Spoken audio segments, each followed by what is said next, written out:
Hi, welcome to this video tutorial on using charts in Microsoft Excel. In our previous videos, we had looked at how to create simple charts.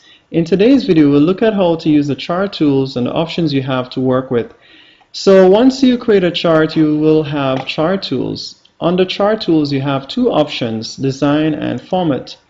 Now, in your design options, you have many different options to choose from, and Excel will give you a live preview of how that will change in terms of your style, chart style, as you move the mouse pointer over each of these different selections. You can always select as well the drop-down list here to expand the gallery of options you have, and you'll see how those can change as you go along. You also have the option to change the colors of your chart if you so desire, and you can add different chart elements here, whether on the different axes, the primary horizontal axes, vertical, etc. You have many options to work with as it relates to those, and you also have a quick layout option that you can change the layout of your chart if you so desire. And over on the far right, we have the option to move chart.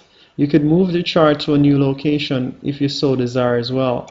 In the formatting options, we have options here to change the text on your chart. So this pretty much gives you a way to change the text or format the text in such a way that it may look a little bit more appealing, and you have all these creative options here that you can work with as well.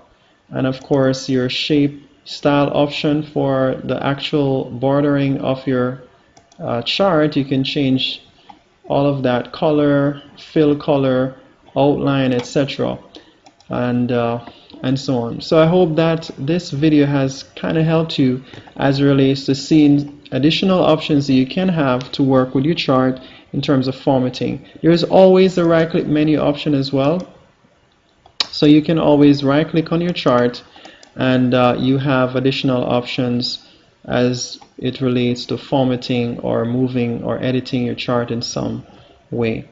Alright, so this is the end of this video. Hopefully this has been very helpful to you. Please remember to subscribe, to make a comment, and to like the video as well. Thank you.